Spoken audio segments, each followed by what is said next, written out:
This is such a good time to spot or add or plant ground covers in your landscape. You're starting to see, we've had a couple gully washers. It's only going to get more as we progress through into the rainy seasons of the summer or the monsoon seasons of the summer. And so you'll see where the weak spots are in your yard. Now, ideally, landscaping is to get the water away from your foundation of your house. You don't want water coming off the roofs and to the base, or your house will start floating. It's not good. You want to channel it down through the yard and hopefully through your neighborhood. So you're not just taking your water and chucking it in the back door of your neighbor's yard. You want it to flow through the natural flow of the landscape. And so once you get that water out, sometimes you'll see when we're watering, we can have an inch of rain in just literally an hour. That's going to test how the water flows through your landscape. That dry wash is now flowing water all of a sudden. And so this is when you start to see erosion. You could plug some plants in to hold that foliage in, hold that ground in, just with the roots and the foliage of the plant. And so I thought I'd go over a list of kind of the top ones, the ones that seem to perform, that do the job really well out in the landscapes. And so it kind of depends on where you're at. I'd say the number one and number two used over the last several decades. So creeping or carpet or ground cover junipers and Catoniaster.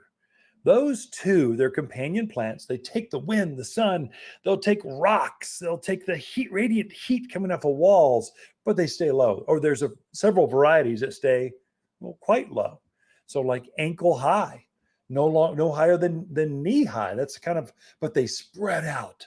One plant, put it on a drip irrigation, and it will cover 6, 7, 8 feet of garden soil, ground cover, and the roots mirror the foliage as it grows.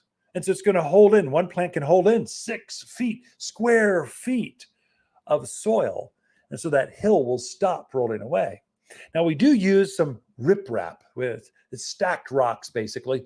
In the industry, we call those ankle busters, but basically potato-sized rocks or bigger. We kind of hold in a hillside. Maybe we'll put fabric underneath. But ultimately, those tend to eventually wash down too. A plant won't do that. A plant stays there for almost ever. In fact, it's been dead for 10 years. It grew for 20 years. Now it finally died. The roots will stay there for another decade, holding that soil. And that's the beauty of using plants. And they're pretty and they cool the environment. And they, there's a lot of benefits. And so I would say ground cover junipers. There's several colors. So I use a lot of old gold junipers. Gets up about knee high. But the reason I like the gold varieties of juniper for ground covers, so mine are knee high by, you can't put your hands across them. They're 6, 8 feet across. The reason I like those is I have a real dark ground cover, kind of rock mulchy kind of thing. So the gold looks really good against this mocha colored ground cover there if you use to hold everything together. You might like blue. There's carpets or blue chips that are very low, maybe 4 inches tall, but they go out 8 feet long.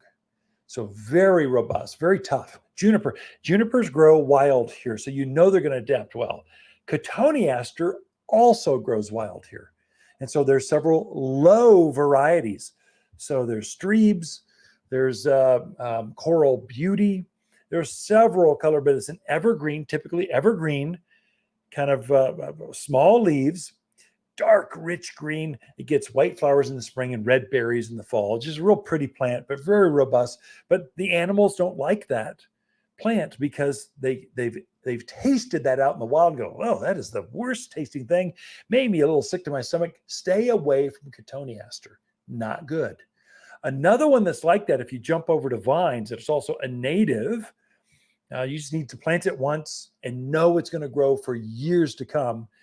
Virginia creeper. Now, Virginia creeper is a vine, and it's most famous for growing up fences, and it turns this bright, bright red in the fall. That's when we sell most of them. But really, where it grows wild out in the forest is a ground cover. It's going to grow underneath the oaks and the junipers, and it just grows wild out there. And the animals know don't mess with Virginia creeper. It doesn't taste good.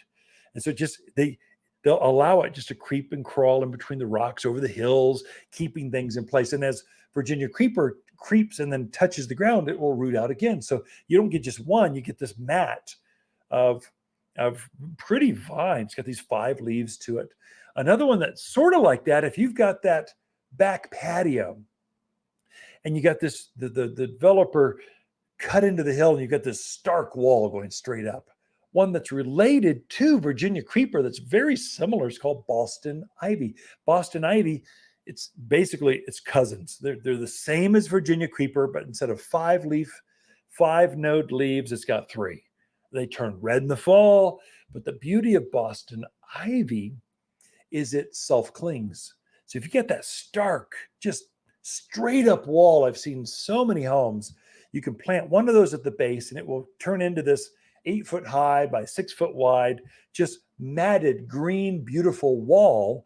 So you turned this negative, which stark wall going up or hill into a positive. It's this green, lush secret garden. So you can, but great at holding in the hillside. This is when you see erosion. This is when you see your French drains. This is when you give a workout to those dry washes. You're going to test the limits of those. And sometimes they'll fail and you see the wash, you'll see where water's taking away the landscape. Plant plants there. They will hold the plants. They'll hold things in. I guess the number one, especially the Midwest folks, they love their grasses. Grasses are their root structure is very much like a palm tree. It's very fibrous, very rooty, very massive root structure. So they don't go out far, but they're very fibrous. And so they're really notorious for holding in hillsides. And so that's the biggest one is pampas grass. This is a grass that gets up easily head high with the plumes that kind of hover above that. So it's a bit large for a lot of landscapes. So there's some shorter ones. The native one that goes out in the valley, so Prescott Valley, down towards the Verdes, all the way up towards Chino Valley, Paulden. There's a green grass. It gets up about hip high. It almost looks like a giant yucca, but it's got a white flower on it right now. It's called bear grass, like bear, like bears. Bear grass. I don't know why they call it that. I should research that sometime, but it's a robust evergreen grass. Very good at holding in foliage, soil. Just its roots are it mirrors the foliage and it holds that much ground underneath it and a little bit more. Really tremendous plant for your native. Get it up to size and then cut it off of care. You don't need to water it. Don't need to care for it anymore. It's a native and it likes growing in the mountains and the sunny areas in the mountains. For the shaded areas, some of you have that north side where you need something to hold the ground in. That's more of a shade area. Number one seller by far is periwinkle or vinca, V-I-N-C-A, vinca. Periwinkle is a common name for it, but it loves growing in the shaded areas. It's just very aggressive, almost too aggressive. Don't introduce vinca into your main flower gardens or all you'll have left in 5 years is nothing but vinca. But it's really good if you got a rock area that water's flowing through and taking out the soil. Plant a few vincas in there and it's going to be this beautiful green mat that will not allow the soil to wash away. Has little blue flowers about the size of quarters with 5 petals. It's really a good plant for here. Another one that's probably the most famous in the country is ivy, just English ivy. I think it's a bit aggressive. It's hard to maintain because it just continually grows. But if you put it out there underneath the juniper trees where it's kind of away from the house, you can just let it go. Great choice. Great choice. 5-leaf akebia, just the same way. Another viney kind of plant. There's some ground cover ideas for you. And there's a lot more than that. Come visit us. We could kind of help you space them out, get them just right. So you've got enough to hold that hillside, but this is a good time to plant them and good time to grow them and keep your soil intact. Be right back after this.